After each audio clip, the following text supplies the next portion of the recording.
This show is sponsored by BetterHelp, and we all have stuff that stresses us out, right? Whether it's big or small, it can really get to us if we keep it all inside. And therapy is a safe space to let it out and figure out how to deal with the stuff that's weighing us down. And I am a huge advocate for therapy. It truly has changed my life for the better. I could go on and on. It taught me all the tools that I need in case any life stressors come up or panic attacks.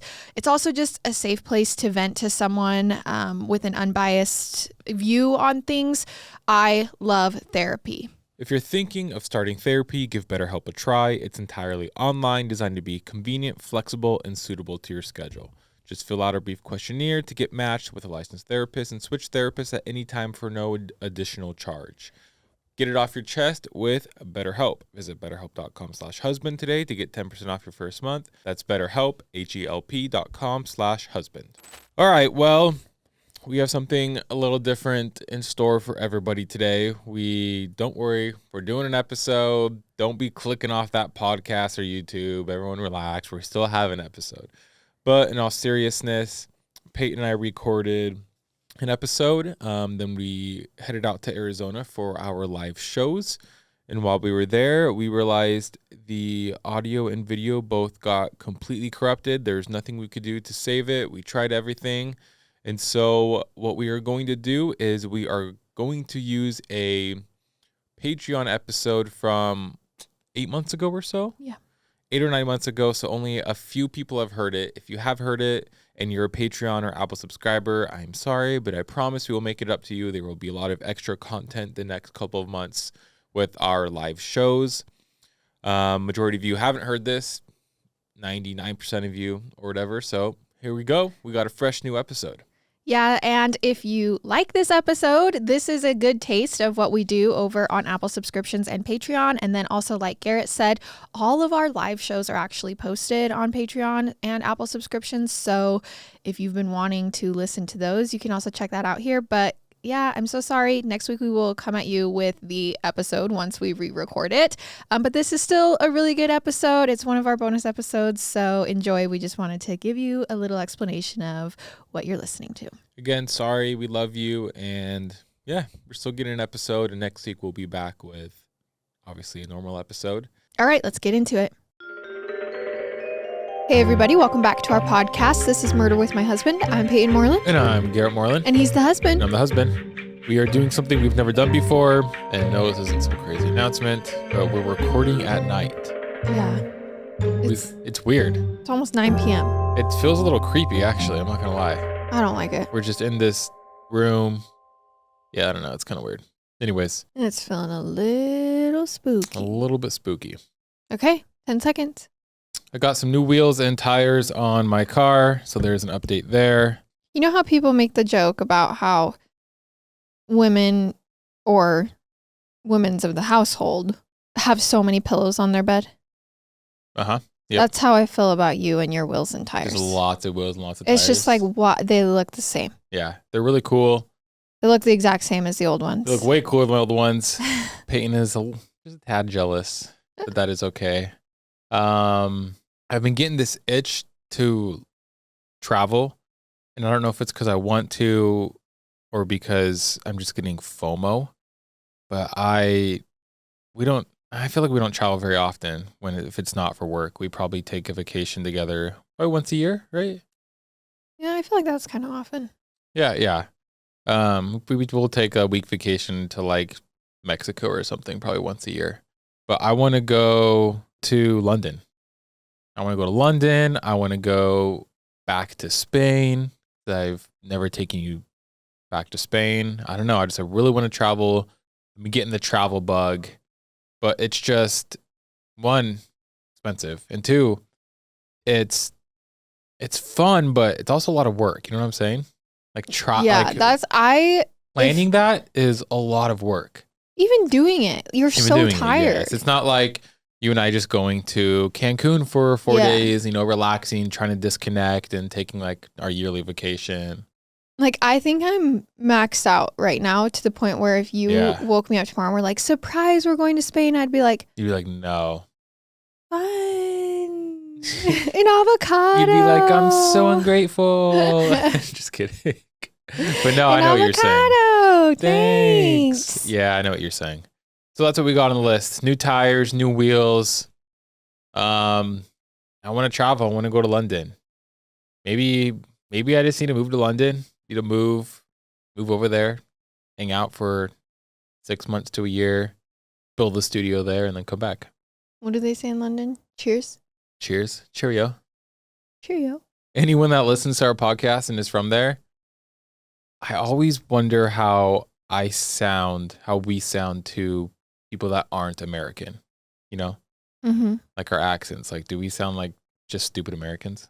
Last but not least, I feel like I'm starting to reach an age where I'm turning into a dad. No, this is not a pregnancy announcement, but I feel like I'm getting to the age where I was at Costco. I can't remember how long ago it was. Oh, I was ordering some things from Costco online, and there was all these like socks and shirts, and I got a little bug to buy them. I was like, not yet. Like, I need to have 4 kids, need to be like mid 40s, 50s before I just go full on. Let me get all my clothes from Costco, everything. You know what I'm saying?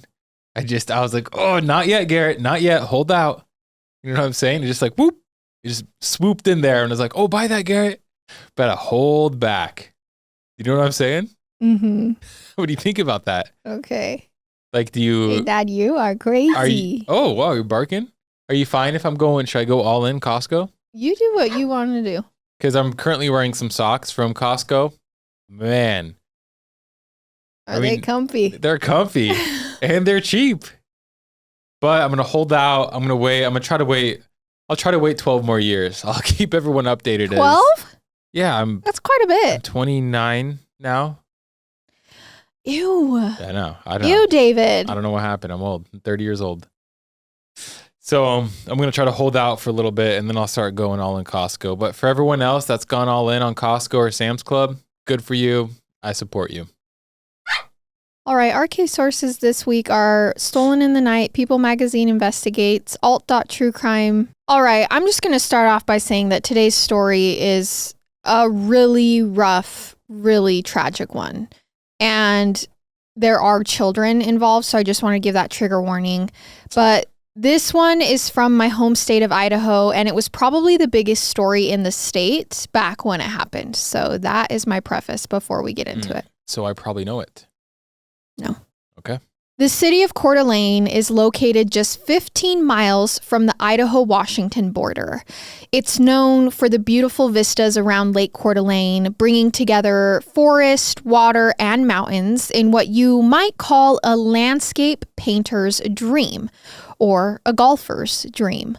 Golfers from all over the world are drawn to the Coeur d'Alene Resort Golf Course, famous for its floating green, which is a literal island to which golfers are taken by ferry to play a round of golf in the middle of the lake. I know this and I've seen this. But it's like almost any resort town. Coeur d'Alene is also a place to work and live.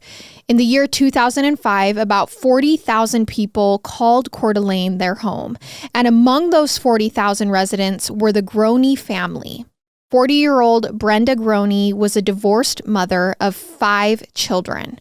Her 2 oldest children, 18-year-old Jesse and 20-year-old Vance, lived with their father, Steve Groene, while her 3 youngest, Slade, Dylan, and Shasta, lived with her and her boyfriend in a house called Wolf Lodge. So the 2 oldest are with the dad, the 3 youngest are with the mom. Okay. Her boyfriend, 37-year-old Mark McKenzie, had known Brenda for decades. Both had grown up in Coeur d'Alene, and they'd been longtime friends. Neither of them expected to end up in a relationship together, but there they were. And ever since Brenda's divorce 4 years earlier, the 2 of them had grown closer, and by 2005, they'd been dating for almost 4 years. Mark was close with the kids, and it only made sense for them to move in together. Wolf Lodge was a house that had been owned by Mark McKenzie's family for 6 decades. It was owned by his grandmother, and he had spent much time there growing up as his family was big on family gatherings. And many fond memories had collected in that house. And now memories were being made as Mark, Brenda, and her 3 youngest children were becoming a family. And 2 of those children were still really young. Dylan was just 7 and Shasta was 8. So, I mean, still fairly young. And also living in the house was Brenda's 13-year-old son, Slade. Okay. Wolf Lodge was located on East Frontage Road, which ran parallel to Interstate 90.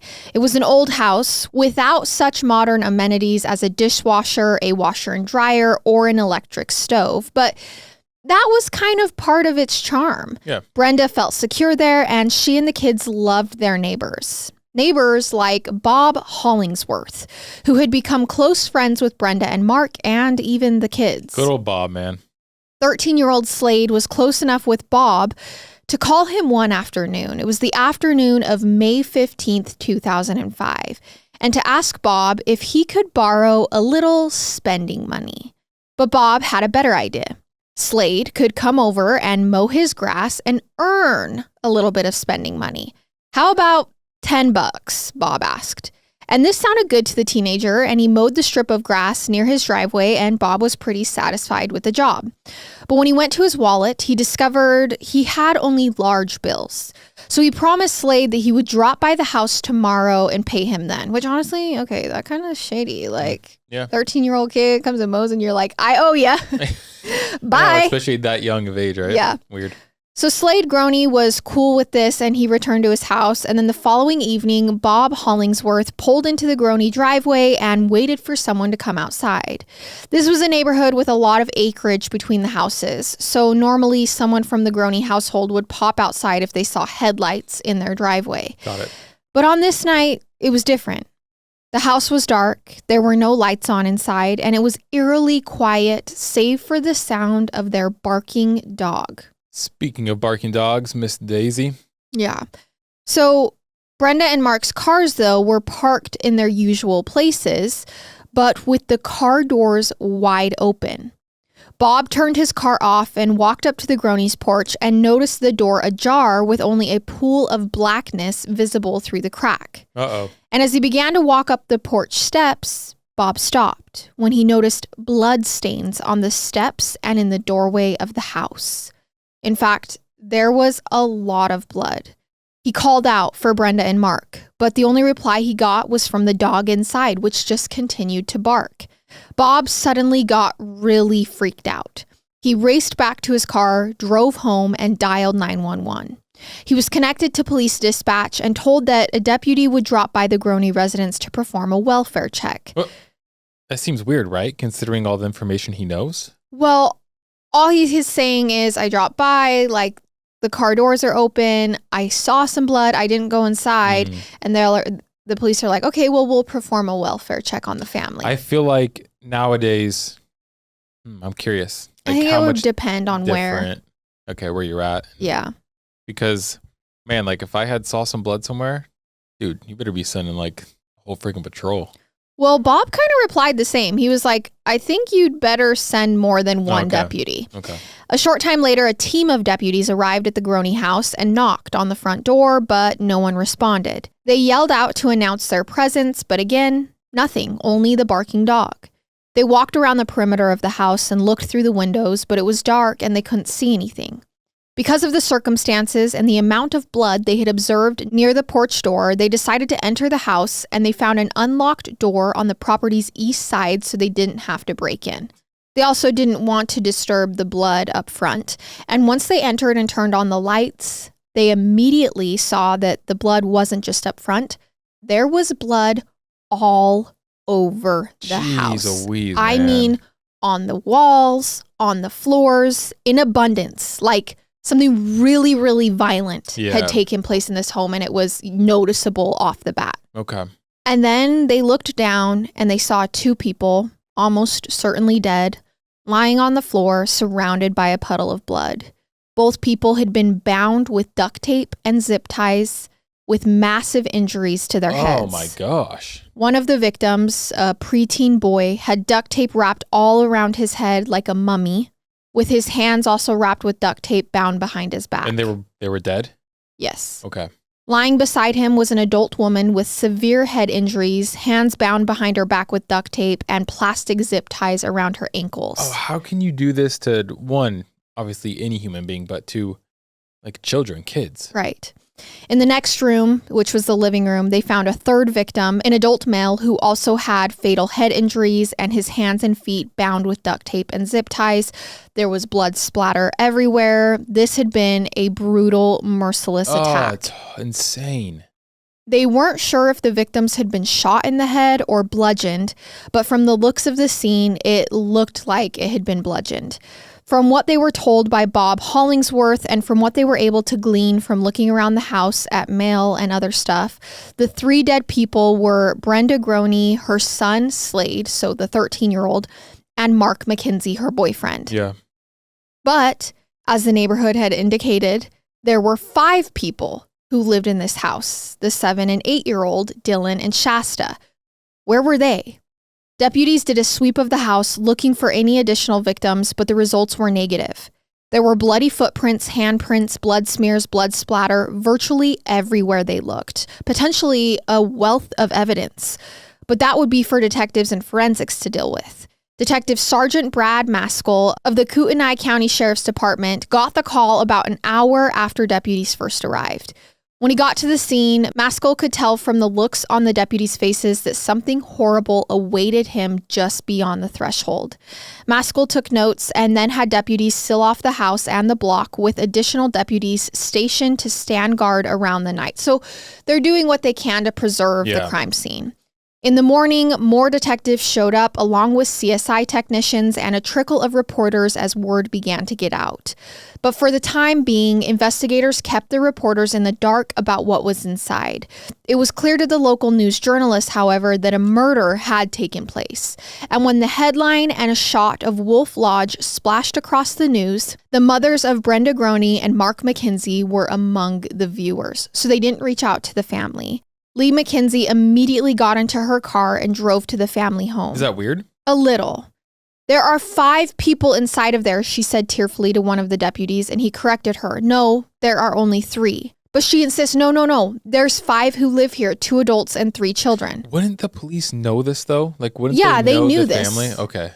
By the end of the day, the 3 victims would be positively identified as Brenda, Slade, and Mark, and all 3 of whom had been violently slain late Sunday night, May 15th, or early Monday morning, May 16th. The kids have been taken. The question of what happened to the 2 other children, Dylan and Shasta, was now authorities' number 1 priority, because Steve Groene, their father, had been staying temporarily with his ex-mother-in-law, Darlene Torres, who was Brenda's mother, and she confirmed that the children were not with them. So her ex-husband was staying with her mom. Okay, got it. And he said, the children aren't with me. No, I don't have the 2 missing children. Got it. Police now put out a nationwide Amber Alert and launched a massive search throughout the surrounding area. Searchers on horseback, searchers with tracking dogs, searchers in helicopters, searching the wooded area around the home, around the shores of Lake Coeur d'Alene. Law enforcement from other agencies were brought in to assist, officers from the Idaho State Police, the Coeur d'Alene Police, and special investigators with the FBI. After the bodies were out of the house, detectives had begun a thorough search of the residence. And in an upstairs bedroom, police found an arsenal of firearms, which was significant because if the motive of this apparent home invasion had been robbery, one would expect the guns to have been stolen. Guns are usually prime merchandise for burglars. Yeah. The fact that the guns were ignored and nothing else appeared to have been taken from the residence told investigators that robbery likely wasn't the motive. It was probably personal. And because of this, investigators began a dive into Brenda Groene's marriage and her ex-husband, Steve. That would be insane if it's her ex-husband. I'm going to say at this point in the episode, I don't think it is, but I mean, you never know. So the 2 had married in 1986 in Big Bear, California. Steve Groene was a wild one who played in a band called Blue Tattoo and ran with motorcycle gangs. It was largely Steve's lifestyle that led to their eventual divorce. Okay. As their family evolved, Steve kind of seemingly didn't. Brenda wanted to be settled and no longer had the patience for Steve's wild lifestyle. She'd outgrown it.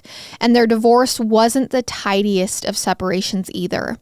They'd had long-standing mounting tension around custody with the kids and visitation. Steve was kind of lazy about it and would often request visitation at the last minute because his schedule was pretty chaotic and loose. Investigators were wondering if this may have been a crime of anger or vengeance on Steve's part.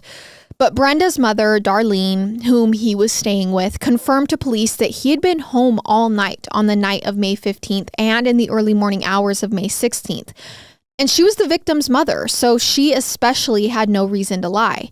And no one investigators talked to, including Brenda's family, would buy that Steve would do something like this. Like, sure, it maybe wasn't the cleanest divorce, but yeah, he wasn't going to murder her and one of his own kids. Yeah, just because you're getting a divorce and you don't get along with your ex-spouse doesn't mean you're going to kill your kids and her. Yeah. And her new beau. Yeah, that too. Also, you're going to be the first suspect. Right. It's not like they're going to be like, oh, it's probably not Steve. No. And it was just so far out of his character, especially to hurt his own children, that it was just outright implausible. Okay. But then what about those motorcycle gangs Steve ran with? This is where investigators now go. Okay. They begin exploring the possibility that maybe Steve had ticked off a rival gang and so they killed his family members in an act of retaliation. But to what end? And what did they do to Shasta and Dylan? It wasn't adding up. Also, you're in Coeur d'Alene, Idaho. Yeah. Right? I mean, I don't know a ton about Coeur d'Alene. It's a pretty nice area. The crime rate's pretty low. It's a pretty safe area. So I don't think that's what's going on. I mean, how dangerous could these gangs be? In Coeur d'Alene. Exactly, yeah. I don't know. My dad's in a bike gang. Yep, your dad is in a bike gang, so you never know. So this is kind of where they're at. They're like, it's not really seeming like him. But then Steve Groene holds a press conference as the ex-husband.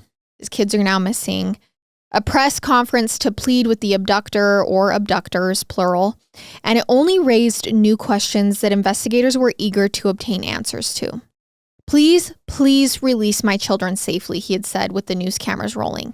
They had nothing to do with any of this. And police and detectives are like, any of what? What? What a weird way to say. Oh, no. And so they're wondering, did Steve know more than he was letting on? What exactly is he referring to?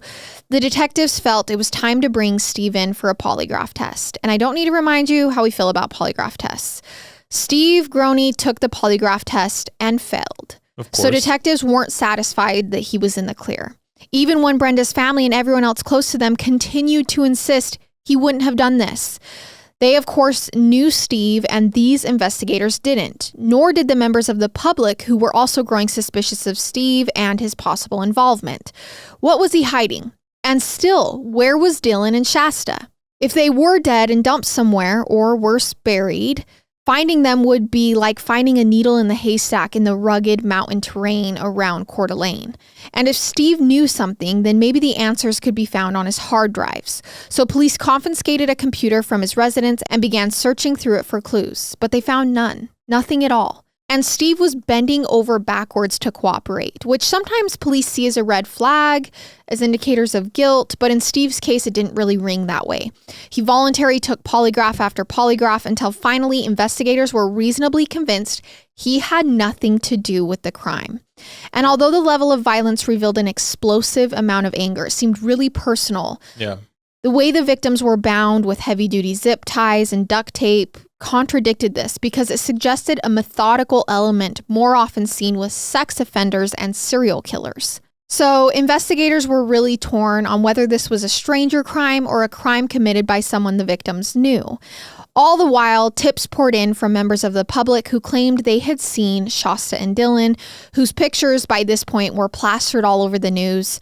There was hardly a set of eyes in Idaho who hadn't seen the images of the two young children, and all over the country, people were aware and on the lookout. Did you know about this before you started researching it? No. Okay. Now, Wolf Lodge was situated right off Interstate 90, like I said at the beginning, and so the three victims had been dead for at least 10 hours by the time they were found. Whoever committed this crime, if in fact they had abducted the 2 little kids, had more than a 10-hour head start because the Amber Alert wasn't put out until the next day. Okay. So the perpetrator could technically have been anywhere by this point. And of all the tips that had poured in, each one of them and a team of investigators ran each one down, turned out to be a dead end. So where do investigators go from here? In talking to family and friends, the police learned that Brenda and Mark had had a party at the house the very night they were killed. It was an impromptu barbecue and a bunch of people had shown up and gathered at the house.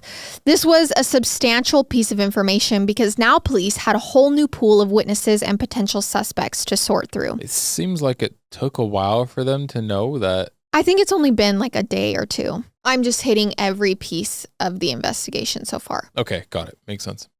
And as they began talking to some of the people who had been at Wolf Lodge that night, they learned that Mark was overheard having what was described as a verbal altercation with one of the people in attendance. And that person was Robert Roy Lutner. The argument concerned money. This was according to the witnesses. Lutner was a good friend to both Mark and Brenda, but Mark had loaned Lutner some money, $1,000, to prevent his house from going into foreclosure, and he was having trouble paying it back. A background check on Lutner showed that he was no stranger to the law. He had a criminal record. He had arrests for drug-related charges and, more recently, domestic violence. And his fingerprints were found all over the house. Obviously, he was at the party. So the police wanted to talk to him, but they were having trouble tracking him down. And when they talked to his probation officer, they learned that Robert Lutner had skipped town just 2 days after the murders. Lutner told his probation officer he was going up to Boise to visit family. This looked pretty suspicious, like he was trying to avoid having to have contact with the police.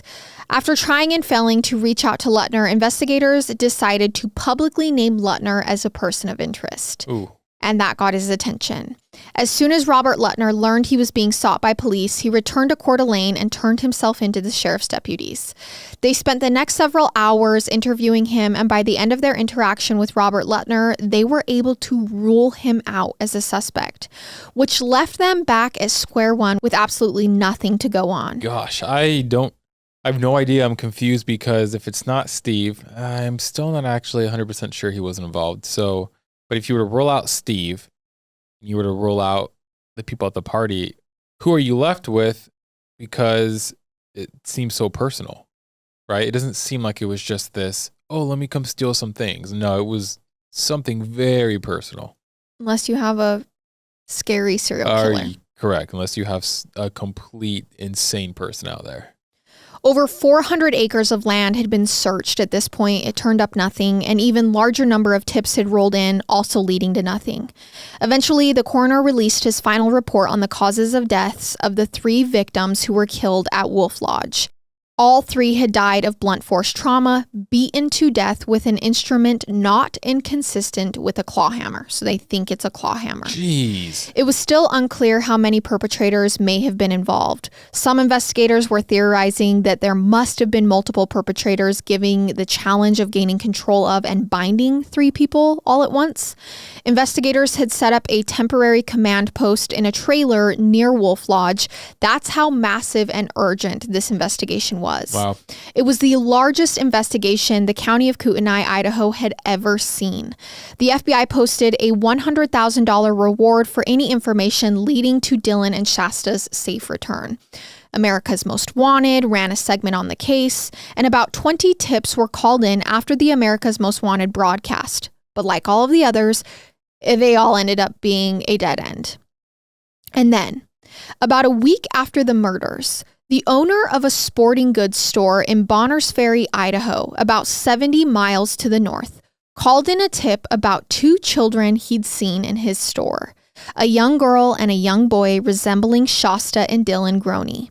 They were in the company of a man, the store owner had said, who had asked for directions to Libby, Montana before leaving with the 2 kids in a white van with Washington plates.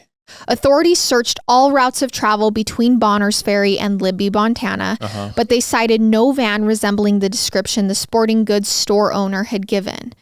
Weeks passed, and then more weeks. The desperation of the investigators and the families of Dylan and Shasta Groene were continuing to mount. The more that time passed, the less likely it seemed the two children would be found alive. It was a race against the clock, and the leads were drying up. Okay.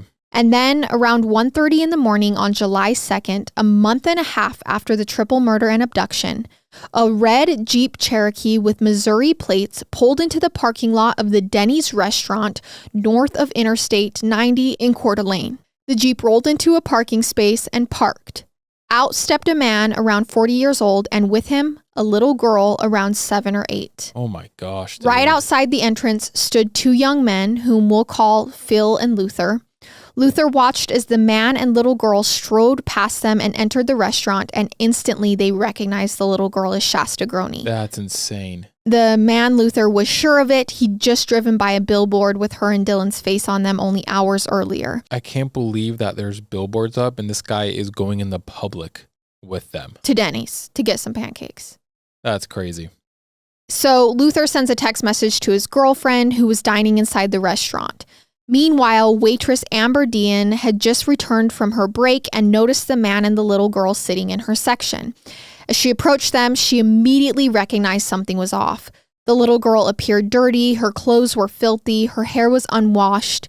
She addressed the little girl to see what her demeanor would be like. "Can I get you something to drink?" The little girl didn't respond, and the man wouldn't take his eye off the child, whom Amber thought looked a heck like Shasta Groene. "I'll give you a few minutes to decide," she said, deciding to play it cool as she walked into the kitchen and found her manager, Linda.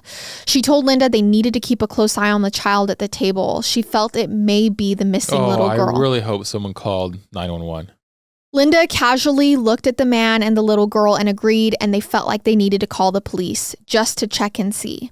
If they ended up being wrong, then so be it. But they thought the little girl looked like Shasta, and the vibe between her and the man was just definitely not right. Linda went into the office to phone the police. Meanwhile, Amber returned to the table and, in an effort to stall them, gave the little girl a coloring book. The girl looked to the man, who nodded at her in approval, and then the little girl turned to Amber and said, "Thank you." Oh, that's so sad. Amber then asked if they decided on something to drink. The little girl again looked at the man, who nodded at her again, and then she looked up and asked for a vanilla milkshake. The man said he only wanted water. The man seemed tense, and all of his responses were clipped. Amber walked away and joined Linda in the kitchen as they discreetly kept an eye on the pair, waiting for the police to arrive, which they knew would take at least 8 minutes given their location, and they didn't want to arouse any suspicion. They wanted to keep the two of them in there. Within a minute or two, police cruisers pulled into the parking lot. Amber walked outside to talk to one of the deputies, and when she walked back inside, the man stood up and began heading toward the bathroom with the little girl. "Is there anything else I can get you?" Amber said to the man. "Her shake's almost done." The man, without taking his eyes off the child, said gruffly, "We need our check," before disappearing into the bathroom with the little girl. When they walked back out, he made a beeline for the table while Amber pretended to be having difficulty printing the check. And just as she reached his booth, a team of deputies approached him from behind. "Sir," one of them said, "we'd like to have a word with you." They immediately placed the man in handcuffs and took him outside. Oh, that is... Can you imagine that? Like, I'm just picturing it in my head. That is just crazy, sad. Oh, my, I don't know. No, it's devastating. At this point, one of the deputies sat down with the little girl and asked her what her name was. "Shasta Groene," the little girl answered before she began to cry. "I want my daddy," she said. "I want to go home." Oh my gosh. Outside, deputies shined their flashlight beams into the red Jeep Cherokee with Missouri plates, looking for any sign of Dylan, but there wasn't any. Ugh. Shasta was whisked away in an ambulance to the local hospital. Needless to say, she needed some care at this point. Meanwhile, the man was taken down to the Coeur d'Alene police station to be processed. His name was Joseph Edward Duncan III. He was a 42-year-old level 3 sex offender, which is the worst kind of sex offender, a sexual predator. And he was also a fugitive, wanted in North Dakota for child molestation. Oh my Gosh, of course. They began probing Duncan's background and his criminal history, which dated back to his childhood. Duncan's first known sex offense was in 1978 when he was only 15 years old and was arrested for sexually assaulting a 9-year-old boy at gunpoint. It seems like an open and shut case. I mean, how do you get out of going, oh yeah, I just happened to have this girl? You know what I'm saying? Well, here's my confusion. A year later, he's arrested again. So he was 15, and then at 16, he's arrested again. I'm just puzzled why he was even out after raping a child at gunpoint. I feel like we've done a lot of these cases where, I mean, even the last case we did, he got out after like 15 years and he killed someone, or 10 years and he killed someone, you know? So it's just, I don't know. It's, people will rape someone and they'll sexually assault all these people. They'll serve a total of like 5 years in prison, and then all of a sudden they're out in the world and they're like, no, there's no way he's going to sexually assault or rape someone again, right? And yeah, they are. I feel like 98%, 99% of the time they do, and it's just a big circle of crap, and it sucks. Yeah, like I understand he's 15, but raping a child at gunpoint at 15 or not, that's monstrous. That's the thing too. He should have at least been put into juvie until he was 18. A child, and he had a gun, so he knew it was wrong. It's just beyond the level that I cannot comprehend. So the next year, he gets arrested for stealing a car. He goes to juvie, and while he's there, he admits to a therapist he had bound and raped over a dozen young boys by the time he was 16. 2 years later, he steals a small arsenal of firearms and abducts a 14-year-old boy. Obviously, we know what he does with the 14-year-old boy. This crime would result in him being sentenced to 20 years. Only 20 years. Okay. When he entered the prison system, Duncan went through a sex offender program and spent 1.5 years at Western State Hospital near Seattle. After he was examined by numerous mental health professionals, he was released into the general population and ended up serving 14 years of his 20-year sentence. He was paroled in 1996 to a halfway house in Seattle near where he grew up. He was paroled under the condition that he register as a sex offender and not have any contact with minors. Obviously, his parole didn't last long. He was arrested for using marijuana and being in possession of a firearm, violating his parole and landing him 30 days in jail. Shortly after he was released in March 1997, he quit his job, borrowed his girlfriend's car, and left the area, eventually ending up in Kansas City, Missouri, where he failed to register as a sex offender and also failed to contact his probation officer, thus violating parole. So I think it's safe to say he's not really interested in reforming. No. I don't think he wants to lead a straight life at this point. So because he violated parole, he serves out the remainder of his sentence, and in the year 2000, he was released and moved to Fargo, North Dakota. He registered as a sex offender and also began keeping a blog, which he called The Fifth Nail. In July 2004, he drove across the state line into Minnesota and molested 2 boys on a playground. He was arrested and charged for this, and the judge set his bail at $15,000. A businessman Duncan had befriended, put up the money, and helped him post bail. Dude, I am just beyond confused. So does he go to jail? What happens? He skips bail, rents a Jeep, and flees town. I have no words because, first of all, when he got his 20 years, it's like, let's look at his past, what he's done already. Like, no, this guy should never get out of jail. And then he gets arrested again. Bail shouldn't even been an option, right? With his past, that should not even have been an option. I can't believe that was even an option. Of course he's going to skip town. And now he goes and he does what he did here and killed a family. And, that makes me so mad.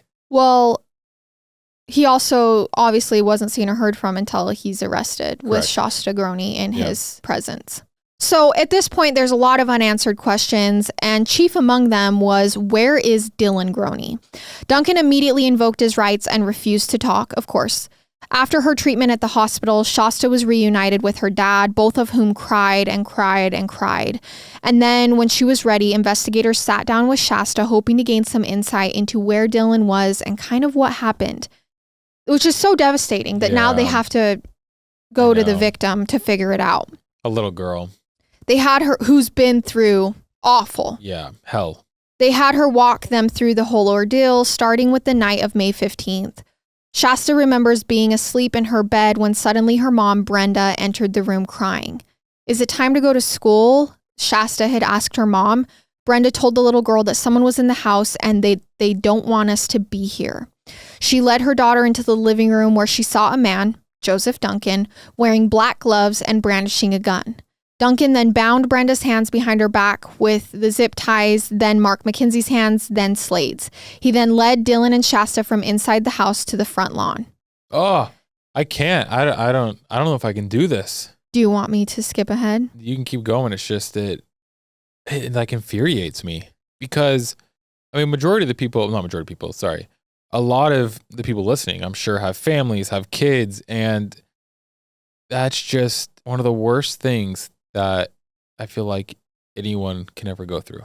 It's horrible. Well, and it gets worse because Shasta tells police that while they're waiting on the front lawn, they hear the loud banging coming from inside, and Slade, their older brother, 13-year-old, comes staggering out after being hit on the head multiple times, like delirious and trying to escape. And Duncan comes out and grabs him and pulls him back into the house to finish hitting him. Okay. Which the little girl told police this. Like, just fathom that for a second. Yeah. And then after this, he put the two little kids in the car, drove around to various campsites and locations, and obviously you know what happened. And he tells the little kids that he had beaten their family. And then Dylan, she tells the investigators that Dylan, her little brother, was dead. Duncan had insisted to Shasta that it had been an accident. She said she was standing on one side of Duncan's Jeep, which was a stolen rental car, when she heard a loud blast, and when she ran to the other side, she saw Dylan lying on the ground screaming. Duncan explained to Shasta that he'd been rummaging through a box for beer when the shotgun had accidentally gone off, hitting Dylan in the stomach. Duncan then put the shotgun to Dylan's head, pulled the trigger, but it didn't fire. He reloaded and eventually killed him. This is so brutal. This has to be one of the most brutal ones that we've ever done. They ended up at Denny's because he was going to kill her. She basically convinced him not to. This little girl convinced him not to. And then he said, do you want to come meet my mom? So they were on their way to Coeur d'Alene to meet his mom, and they stopped at Denny's. Which is so weird. That doesn't even make sense. He's clearly not Yeah. okay either. Yeah. He needs to be in a box for the rest of his life. And Shasta tells police that Duncan did talk to her about other child murders that he had committed, a young boy in Southern California and two young sisters in Seattle. I am just mind blown that this guy's not in jail already, like before this had happened. Right. So after Duncan's arrest, the FBI began reviewing the unsolved cases of missing and murdered children, paying attention to those that occurred during the periods that Joseph Duncan was free. Okay. And internet sleuths also begin looking into this as well. After some internet sleuths published articles and there was a whole bunch of investigating done, they retested stuff and found that there were fingerprints matching other murders that belonged to Joseph Edward Duncan III. So during a 3-hour jailhouse interview with FBI Special Agent Mike Sotka on July 19th, 2005, Duncan confessed to having killed a 10-year-old little boy named Anthony Martinez. He also admitted to an unsolved double murder that had occurred a year earlier, 11-year-old Sammy Jo White and her half-sister, 9-year-old Carmen. How has he not been caught, man? In October 2006, Duncan's attorneys and Kootenai County prosecutors reached a plea agreement. Duncan pled guilty to 3 counts of first-degree kidnapping and 3 counts of first-degree murder. He was sentenced to 3 life terms for the kidnapping charges. Ultimately, the jury recommended the death penalty, and Duncan received 3 death sentences for the murders of Dylan Groene on 3 separate charges, because it was also like a federal crime, so there had to be a federal trial. So there was all this stuff wrapped up in the trials. Good. In November 2008, he would receive 3 additional life terms for kidnapping Shasta Groene and sexually abusing her and Dylan. In 2009, he was extradited to California to face charges in the murder of Anthony Martinez. He pled guilty and received 2 life terms and was only spared the death penalty because he had already received 3 of them in federal court. Dang, too bad we can't like give him the death penalty, then resurrect him, then, just 3 different times. He has never been charged in Washington with the 1996 murders of Sammy Jo White and Carmen, but authorities are satisfied that Duncan was responsible. Duncan served out the remainder of his death sentence on federal death row in Indiana, but he will never be executed. In 2020, he was diagnosed with glioblastoma, a type of brain tumor that is nearly always fatal. Why do I feel like a lot of the cases we do, these criminals always get like some crazy cancer or some crazy because you can't live with tumor. that. You can't do those things and be that person and not expect that it's not going to poison. No, it's going to poison your body. It's just crazy. That is so much negative energy pouring through you. Every single case we do, it's like they get some life sentence and it's like, oh, 5 years later, they die of lung cancer. You know what I'm saying? Well, he died on March 28th, 2021 at the age of 58. Either way, good riddance, whether it was the death penalty. I mean, this was a real life boogeyman. Like this is one of just the most horrific, purely evil things that we've covered on this podcast. So by the way, Steve Huff, who is the blogger who actually pieced together that Anthony Martinez might be a victim of Duncan. It was an internet sleuth who pieced that together. Among the many hats that he wears, he's still blogging about true crime. Wow. And he's really one of the best true crime bloggers out there. He's a great writer and always ethical and sensitive in his approach. So you can check out his crime writing at huff.blog. But I just wanted to give him a little shout out because he literally helped in this case piece together an unsolved murder. But that is the murders at Wolf Lodge. I don't know. I know that you did not even go into all the detail because I don't even know if I could have handled it, but that was one of the worst cases. And again, I know it's probably because there were children involved and so forth. And not that it's not just as bad when it's adults, but children, right? Children are just innocent. They don't know any better. They're especially kids that young. She thought it was time for school. Yeah, like it's just, and I think it's because, I imagine us having a family someday, or so many, listeners have families, and it's just, that's horrible. And I almost contemplated not doing it because it is such a horrific story. But Shasta survived and had to deal with everything that happened, has to live with this trauma, go on and try to have a life. And I just think we could take this time to honor her and remember her family for who they were and remember her siblings and just know that there were more people that were affected and say good riddance to an evil monster who was finally put away. And it wasn't just this story. He harmed multiple children. And so I think we can take this day to just, kind of remember all of them and say good riddance to that. Yeah, I agree. Okay, you guys, that was our episode, and we will see you next time with another one. I love it. I hate it. Goodbye.